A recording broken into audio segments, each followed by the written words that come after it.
දෙවියන් වහන්සේ අපේ ඇතුළාන්ත මනුස්සයව දවසින් දවස ශක්තිමත් කරනවා. පිටත මනුස්සයා ෂේ වෙනවා, ඇතුළාන්ත මනුස්සයා දවසින් දවස ශක්තිමත් කරනවා. මගේ සහෝදරයා සහෝදරී, පළවෙනි සාමුවෙල් පොතේ 17:33 වෙනි පදය මෙහෙම කියනවා. සාවුල්ද මේ පිලිස්තියාට විරුද්ධව ගොස් ඔහු සමග සටන් කරන්නට නුඹට බැරිය. මක්නිසාද නුඹ තරුණයෙක්ය.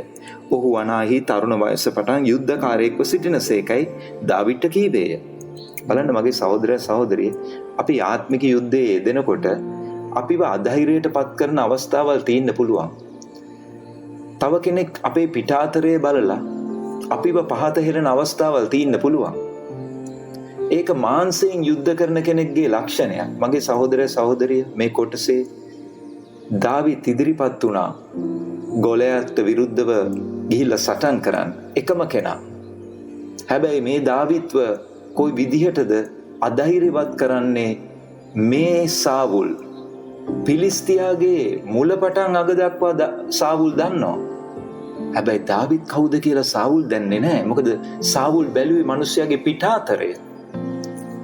සාවුල් ඒ ගෝලියත්ව දැකලා ඒ සාවුල් බය වුණේ. දාවිත් කුඩා තරුණ ළමෙක්. හැබැයි දෙවියන් වහන්සේගේ ආත්මයෙන් පිරලා හිටපු මිනිසයා. මගේ සහෝදරයා සහෝදරිය, ඔබගේ මගේ පිටාතරේ ඔබගේ මගේ ජීවිත තත්වය බලපාන්නේ නැහැ ආත්මික යුද්ධයට. මොකද ආත්මික යුද්ධය කරන්නේ අපි ශාරීරිකව නෙමෙයි. ආත්මික යුද්ධය අපිට කරන්න තියෙන්නේ ආත්මයෙන් පිරීලා. පිටත මිනිස්සයාගෙන් නෙමෙයි ආත්මික යුද්ධය කරන්නේ, ඇතුල් මිනිස්සයා කරන කොටගෙන. ඉතින් දාවිද්ගේ තරුණකම සුළු කරනවා. පවුල්තුමා තිමෝතිස්ට කිව්වා නුඹේ යෞවනකම සුළු කරන්න දෙන්න එපා කියලා. ඒ තරුණෙක් වීම නුසුදුසුකමක් නෙමෙයි. මොකද දෙවියන් වහන්සේට වැදගත් වෙන්නේ අපේ වයස නෙමෙයි මගේ සහෝදරයා සහෝදරිය.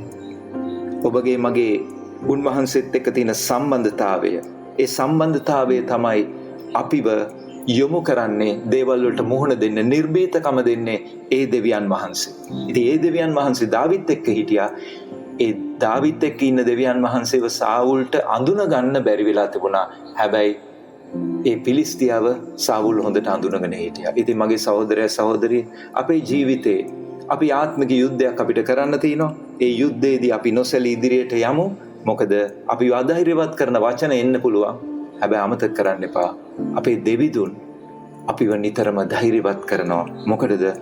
මේ සටනේ නිතරම යෙදෙන්න, අඛණ්ඩව යෙදিলা ජය ගන්න උන්වහන්සේ අපිට උපකාර කරනවා. ඔබට ජේසු පිහිටයි.